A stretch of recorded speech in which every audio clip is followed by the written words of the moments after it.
I read that book, The Art of the Deal, when he was elected the first time because I wanted to understand who this guy was a little bit better.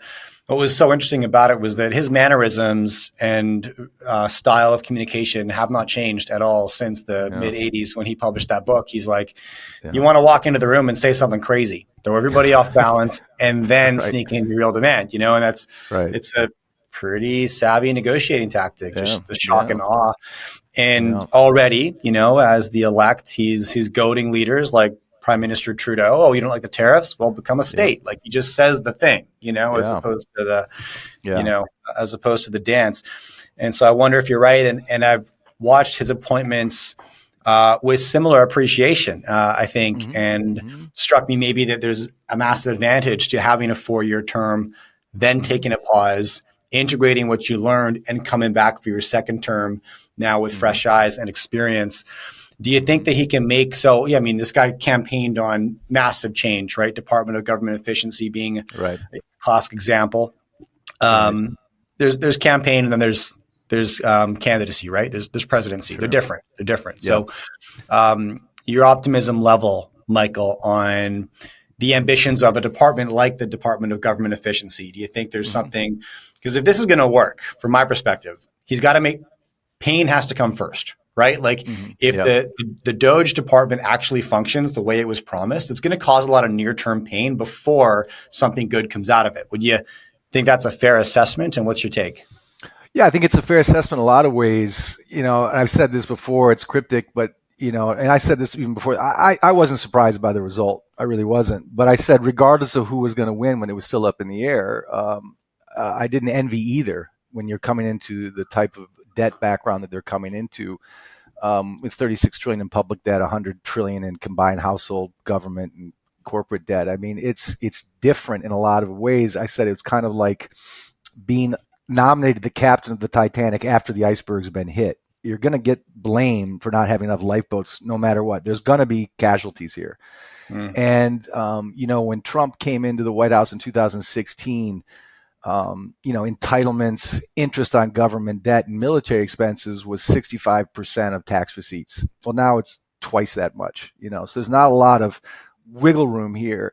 And in those same costs, entitlements, interest, and military was 75% of the budget, still 75% of the budget. So there's not a lot of wiggle room either. When you talk about the Department of Government Efficiency, I have no doubt that Trump and VRIC have massive capacity to create pink slips in the swamp, so to speak, of DC. Absolutely. They're talking about 75% layoffs across agencies, getting rid of the Department of Education. Again, love it or hate it, there's great optics to this notion of America's like a Soviet bureaucracy in DC. You feel it. On Route 66 or 495 going to Maryland or coming out of Northern Virginia, just this caravan of government agent kind of bureaucrats. Many would say who do nothing. They would obviously argue differently, but the goal by our 250th birthday in 2 years with Doge is to shave 2 trillion off of the expenses. So, okay, that has fantastic optics. You have to fire a lot of people in DC to come up with that number. Yet, for every 25 basis point cut, you can cut 25 billion off of government interest expense. So you can do that also to get the Fed to cooperate. I think they will for other reasons. They're going to be cutting rates because they have to debase the currency. But these policies, he's coming in with an agenda. Like I've said, there's great optics and frankly some relief to see the fat cut in the swamp, as Trump has said. And Doge will do, I think, an aggressive blitzkrieg job in cutting fat. Whether you think it's good fat or bad fat, it's to be determined. But that will likely happen. I don't think he's not going to keep his promise there. I don't think Musk or VRIC want to go down and not keep their promise. There are consequences to it. Whether it's this Doge program, whether it's the tariffs, whether it's reshoring jobs, or even mass deportations of immigrants, whether you like them or not, those policies are inherently and highly inflationary, in my opinion. Mm. So in a lot of ways, Trump can get a lot of things he wants done. I think the one mistake he made, in addition to these promises, was promising that he would beat inflation. I think that if I had been an advisor to Trump, I'd have said, you have a lot of ideas. Don't say that out loud. Like George Bush when he said, read my lips, no more taxes. Or when his son got on an aircraft carrier and said, peace in Iraq. It was too soon.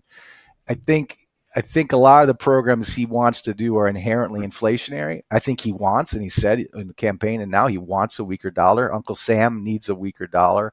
The rest of the world, which is $13 trillion in dollar denominated debt, needs a weaker dollar.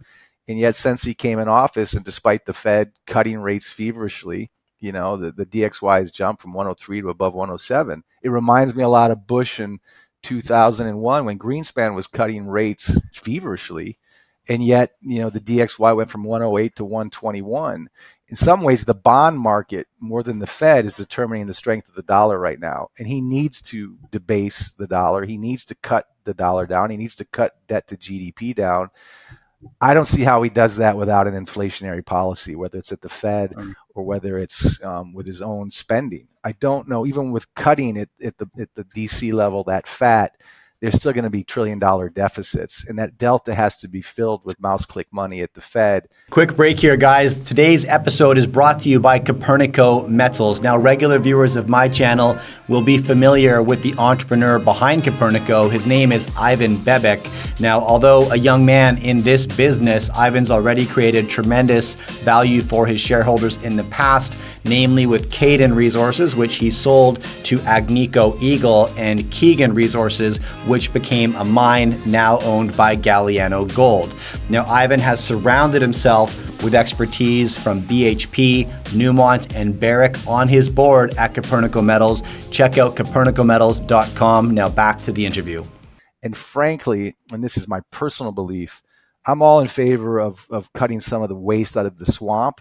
But if Trump is really sincere and he's truly a maverick and he really wants to solve the problem in DC, he's going to have to start not with just the Department of Education or Agriculture and firing bureaucrats. He has to go after K Street. He has to go after the lobbying, the wolves of K Street, because that's the biggest threat to democracy. It's the biggest threat to the ideals of our founding fathers, this legalized bribery, whether that's APAC or whether that's rifles or whether that's big tech, big pharma, big government, big media. The Fed itself, to me, is a monopoly power. When I was in law school, the antitrust ideals of the Clayton Act and the Sherman Act, these were important. We've got massive monopoly powers who are paying for influence, including, again, this is not about against crypto, but crypto was his major donor. And now we're talking about a Bitcoin strategic reserve or stockpiling. Mm-hmm. That should be a problem, I think, for all of us worrying about monopoly powers. And I think, the fact that 3 or 5 companies own our media completely, that's a major threat to democracy. I think that 3 to 5 companies, BlackRock, Vanguard, State Street, have immense influence on our economics and also on our congressional voting patterns. I think big pharma is an anathema to good health. So all of these things, I'd rather see that swamp splintered into 1,000 pieces than just a bunch of $60,000 a year employees at some department in DC. So I think there's a lot more than just the optics of Vivek and Elon that need to be addressed and looked at hard. Of course, our media won't look at it. Our mainstream media won't look at these things at all because they're completely useless. But alternative media that isn't just emotional or quacky and looking for clickbait, alternative media that has smart conversations, whether they're on your platforms or others, that is a saving grace for the monopolization of information. Because, Rothschild said, if you give me the control of the money supply, I don't care who's in office. Now think about it. If you control the money and you control the information, that's power. And I hate to be dramatic, but Mussolini's definition of fascism is the perfect marriage of government and corporations. And whether that was under a red or blue administration, we've had that for far too long in America. Too much big corporate influence over our politics. I would love to see that addressed squarely. I'd love to see Vivek and Elon with a Matt Taibbi on their team talking more about these problems. And we'll see. But there's a lot of optics. But long answer to short question, I think a lot of the things he's going to try, they're going to be inflationary. I have nothing against trying to reshore jobs to America. And from the Midwest, from Canada, I've seen the Rust Belt get destroyed when we made the American dream made in China since 2001 and the WTO, when we said all our toasters will be bought by Chinese. Well, we forgot to say they'd be making our toasters and then sending them back to us. So millions of people lost their jobs in my backyard in Ohio and Michigan and Minnesota and the Midwest, Pennsylvania. I do think Trump is sincere about reshoring manufacturing. And so I'm all in favor of that. The irony is with tariffs, That's typically a protective measure to protect your manufacturing. But most of our manufacturing was sent out east and sent to South America and El Salvador and cut and sew products, or sent to Asia for tech or for manufacturing car parts. We've got to bring those companies and those industries back into the U.S. We can't just blame government on that. That was the C-suites of companies that get where the CEOs are paid by share price. They want higher margins. The best way to do that is cheaper labor. They sold the American dream out, and politics allowed it. So if his tariffs is a way to incentivize companies that have American flags that are manufacturing in China back into America, I'm all for it. The problem is that's painful in the short term. It's wonderful in the long term. I hope he realizes, and I hope the American people realize, there can't be a miracle in 2 years, and it can't be done cheap, and there's going to be cost to that. And we'll see how Trump can handle the austerity or the reality behind that. If he can be man enough to say it, like a fireside chat during the FDR era. I think if the people believe his motives are sincere, they may be willing to make some sacrifices. I think the best policy is an honest policy. I want all these things for America. They don't come free. They don't come cheap. We're going to have to expend. We're probably going to have to debase our currency to do these things. And, we'll see. But there's a lot of forces at play here.